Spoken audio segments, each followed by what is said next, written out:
O nosso painel tem um tema Trabalho com Significado, e os nossos convidados trarão perspectivas diferentes do tema.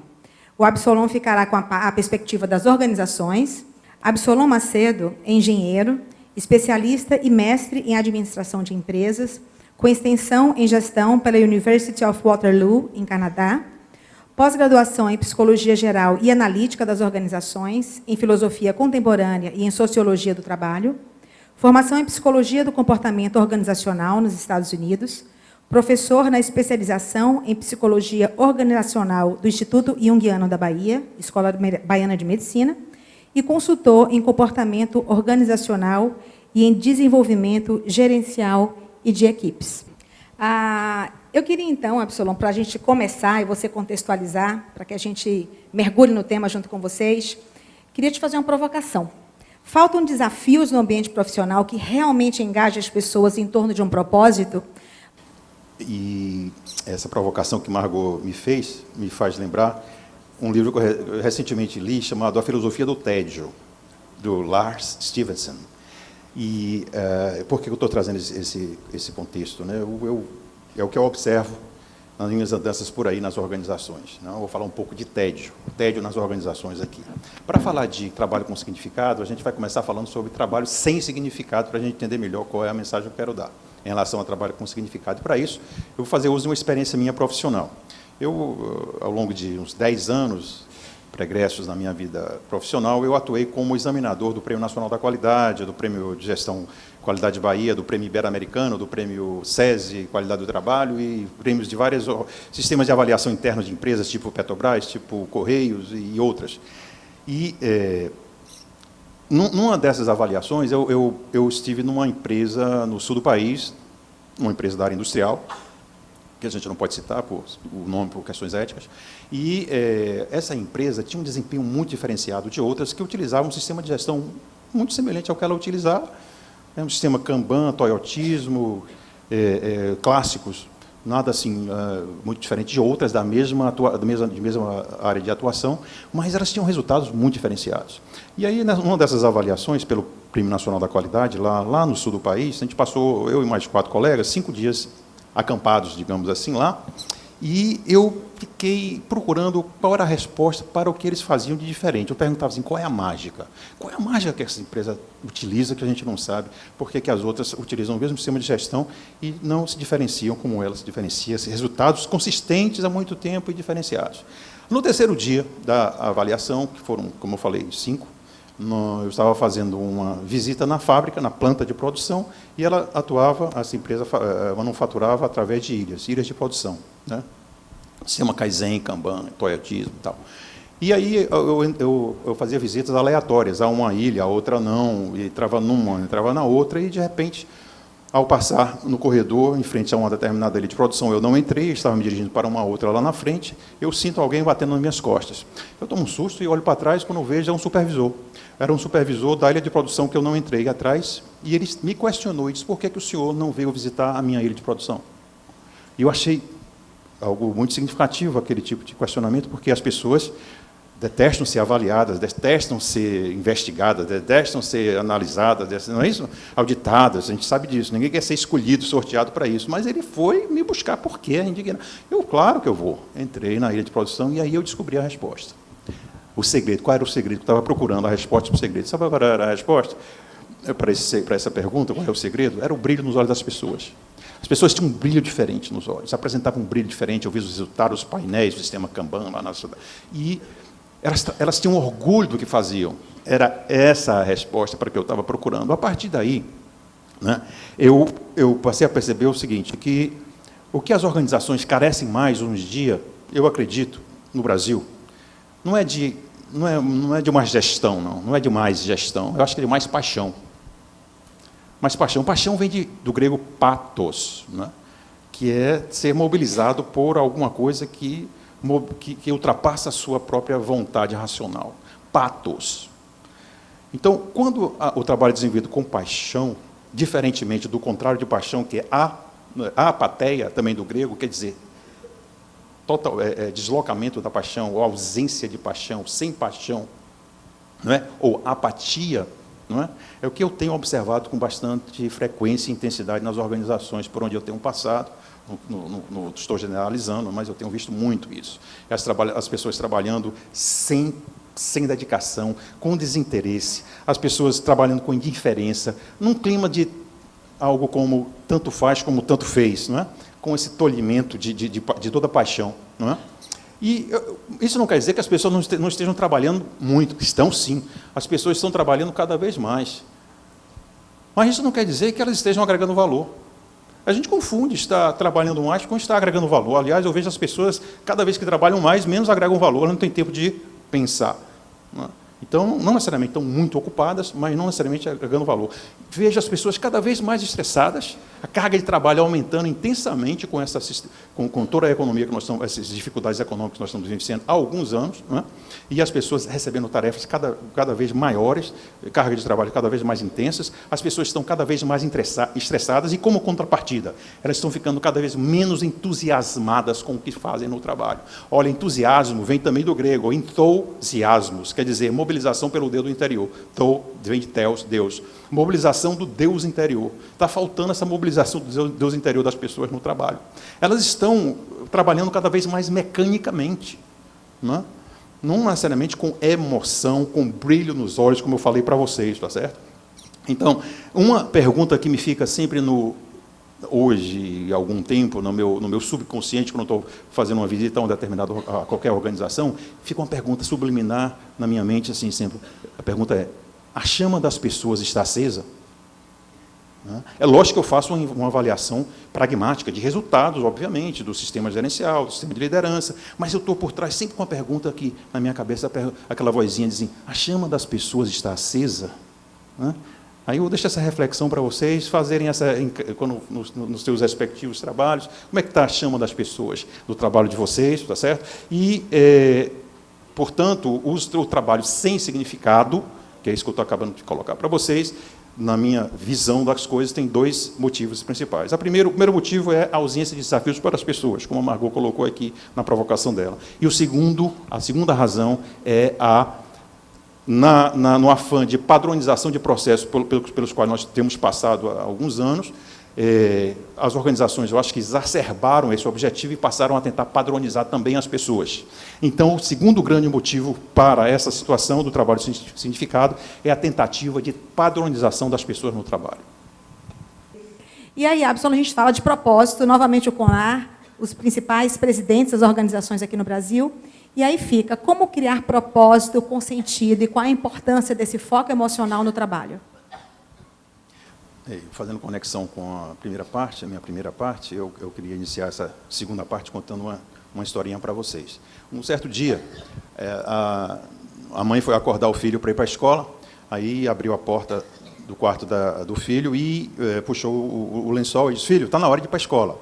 Aí o filho puxa o lençol de volta, cobre de novo, ela puxa de volta e diz: filho, está na hora de ir para a escola. Ele disse: eu não vou para a escola. Ela tem que ir para a escola. Ele disse: eu não vou para a escola, os professores não gostam de mim, as crianças riem da minha cara. E aí voltou a se cobrir de novo. Ela: você não tem opção, você tem que ir para a escola. Aí o filho pergunta: pois me dê pelo menos um bom motivo para eu ir para a escola. Ela diz: eu lhe dou 2. 1, você já tem 45 anos. 2, você é o diretor da escola.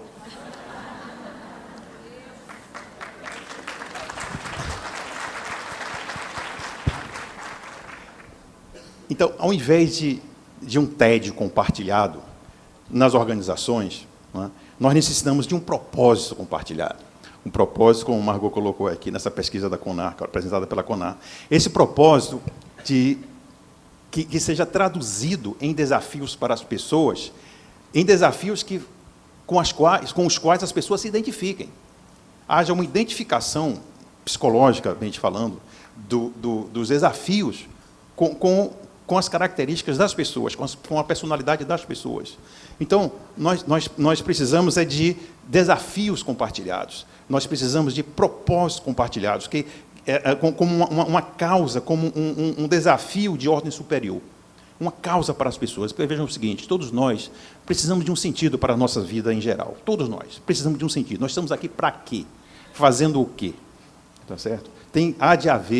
Há de se encontrar uma razão para estarmos aqui. Como dizia o Max Weber, aquele que vive por uma causa, vive da própria causa. Nós precisamos de uma causa para a nossa vida, e o trabalho, inegavelmente, é uma das parcelas mais importantes da vida de qualquer pessoa na face da Terra. Então, nós precisamos de um sentido para o que nós fazemos no trabalho. Agora, esse sentido não acontece naturalmente, não. Ele não aparece, ele não surge. Não. Ele tem que ser criado, ele tem que ser gerenciado, administrado por alguém que é responsável por isso, por alguém que é responsável pelas pessoas nas organizações. Estou falando de líderes. Tá certo? Líderes. Então, essa causa como um desafio de ordem superior é que possibilitariam as pessoas trazerem toda a sua humanidade para o trabalho. Não é? Quando eu estou numa organização e quero atestar se ela tem um desafio de ordem superior, uma causa, um propósito compartilhado, disseminado, eu faço duas perguntas. Eu faço uma pergunta para a liderança e outra pergunta para a força de trabalho. A pergunta que eu faço para a liderança é o seguinte: o que a sua empresa está buscando se tornar no futuro? Só isso.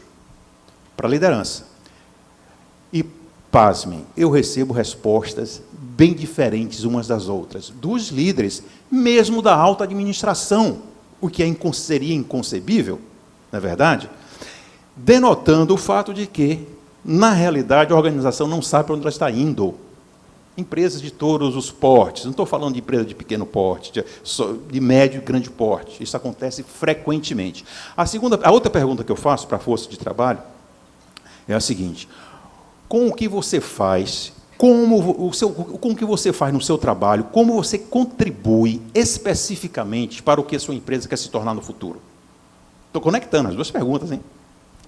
As respostas dadas são basicamente respostas tautológicas. Eles dizem o seguinte, em outras palavras, as pessoas dizem o seguinte: eu faço o que eu faço porque é isso que eu faço. Ou seja, eu faço o que eu faço que é para isso que eu sou pago. Ocupado, eu estou trabalhando, eu trabalho. Eu aperto aqui o parafuso, eu faço aquele planejamento, eu faço a coordenação, eu dou aquele... Tá, tudo bem, agora para quê? Como isso contribui para esse propósito de futuro? Eu faço o que eu faço porque é isso que eu faço. Denotando mais uma vez que não há um propósito compartilhado para as pessoas. Novamente, as pessoas cada vez mais ocupadas, mas cada vez mais agregando menos valor. Né? Isso é clássico nas organizações. Então, nesse contexto, o que é de primeira relevância é a necessidade da liderança criar um foco para a energia emocional e intelectual das pessoas.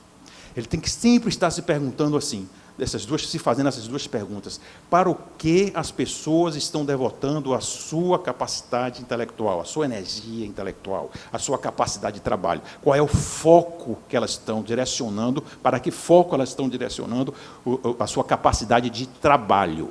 A segunda pergunta é: para o que as pessoas estão direcionando a sua energia emocional?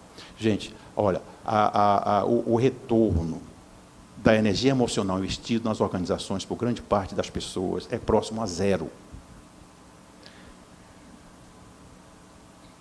Isso não é um assunto de grande relevância para a administração estar se preocupando, para a liderança estar se preocupando. Em relação ao investimento econômico-financeiro, isso é indiscutível. Não é? Isso aí se debate 15 horas por dia. Agora, a questão de como está sendo feito o investimento emocional na nossa organização, não se despende nenhum segundo em relação na discussão desse assunto por parte da liderança, da alta administração, de quem tem responsabilidade pelo direcionamento desses esforços emocionais das pessoas. É dali que sai o diferencial, não é dos braços que sai o diferencial. Os braços a gente aluga, o contrato de trabalho, o contra-cheque, é um pagamento para os braços, sabe? Para a operação mecânica. A operação que vem de dentro, que vem do fundo, que vem do coração, que vem da emoção, não é? Isso aí não é discutido, não é questionado. Isso não está no planejamento estratégico, por exemplo, né, da organização. Esse capital, que o Bourdieu chama de capital simbólico, não é? É o capital simbólico que atribui um valor para o fim para o qual ele é aplicado. Não é? Olha, as pessoas tendem, na organização, gente, olha, as pessoas, nós tendemos a corresponder às expectativas de desempenho que nos são atribuídas. Se esperam muito de nós, nós tendemos a corresponder àquela expectativa. Se esperam um pouco, a gente tende a dar pouco também. Então, olha como a importância da liderança eficaz numa organização, uma liderança de alto nível, de alto desempenho. Existe uma lei social que diz o seguinte, olha, a diferença de desempenho entre a liderança média e o desempenho da força de trabalho é fixa. Então, quando me perguntam assim, olha, o que você diria para eu aumentar, melhorar o desempenho de uma organização? Me dê uma sugestão, eu digo, dou. Melhora o desempenho da sua liderança.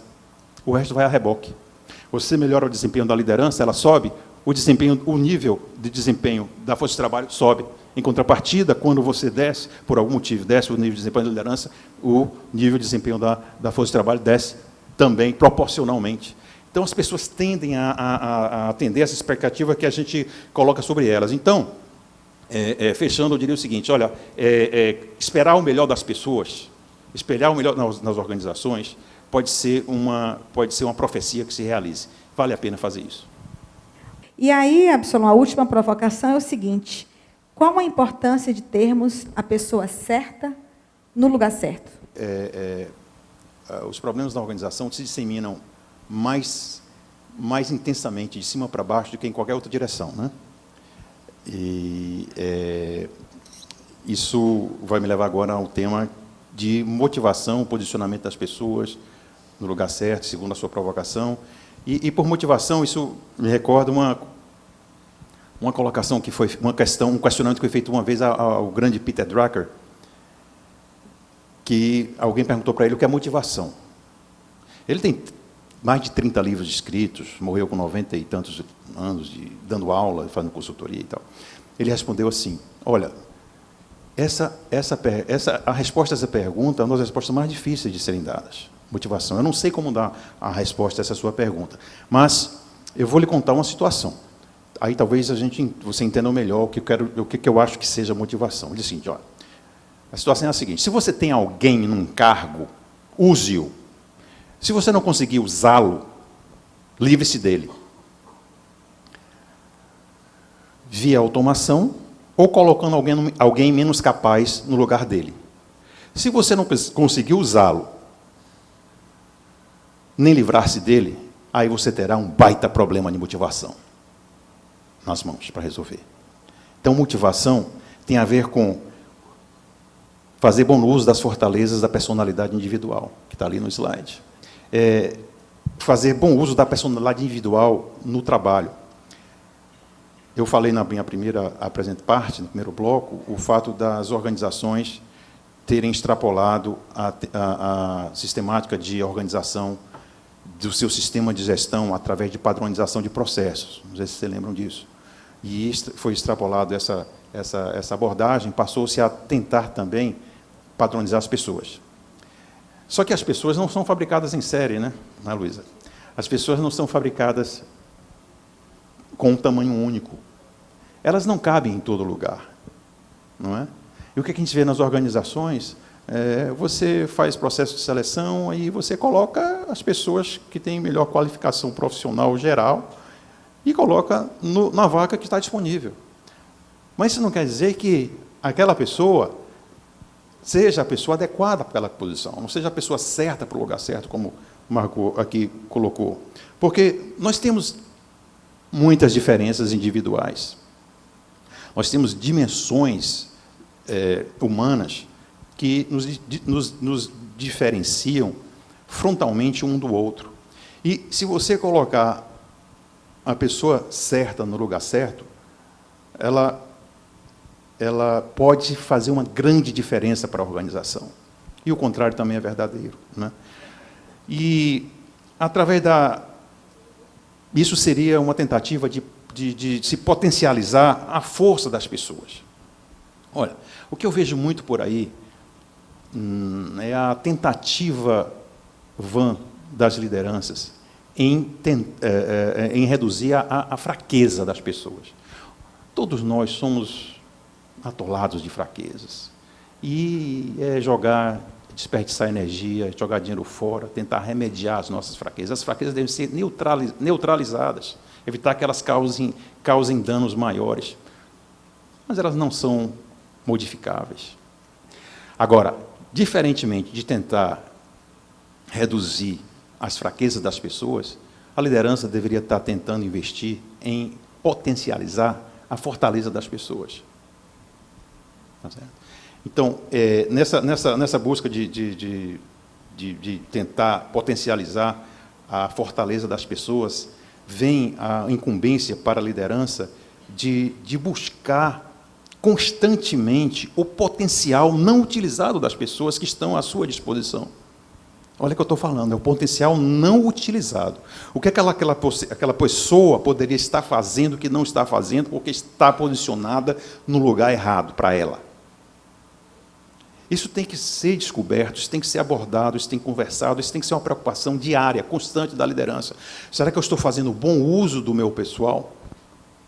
Das pessoas que estão comigo trabalhando? Para onde essas pessoas estão devotando a sua capacidade de trabalho, como eu já falei, a sua energia intelectual, a sua capacidade de direcionamento da sua paixão, da sua emoção, da sua energia emocional, né? Qual é o significado do trabalho para essas pessoas? Ou como eu poderia, nossa organização, poderia estar fazendo o melhor uso das pessoas que estão aqui, né? Isso tem que ser feito conversando-se com as pessoas, isso tem que ser feito descobrindo-se isso, investigando isso, para fazer esse uso mais pleno do potencial de realização das pessoas, tá certo? Então, somente através da aplicação da condição humana plena é que nós teremos a possibilidade de termos um desempenho diferenciado das pessoas no trabalho, porque, a partir disto, as pessoas poderão atribuir um significado para o que elas fazem, atribuir um significado para o trabalho, que é isso que nós temos, é o nosso tema fundamental aqui, né, da nossa discussão, tá certo? E eu queria finalizar, então, a minha participação, agradecendo novamente a atenção de vocês e o convite da BRH, a participação de Margot na condução da competência da condução dela desse processo, né, como sempre, Margot, né? Eu queria deixar para vocês esse pensamento em relação a essa perspectiva da importância do papel da liderança na atribuição de significado ao trabalho das pessoas que estão sob a sua direção. É que os líderes não são responsáveis, ou os líderes não têm responsabilidade pelo que as pessoas são, mas eles têm responsabilidade pelo que ele está fazendo com as pessoas sobre as quais ele tem responsabilidade. Obrigado.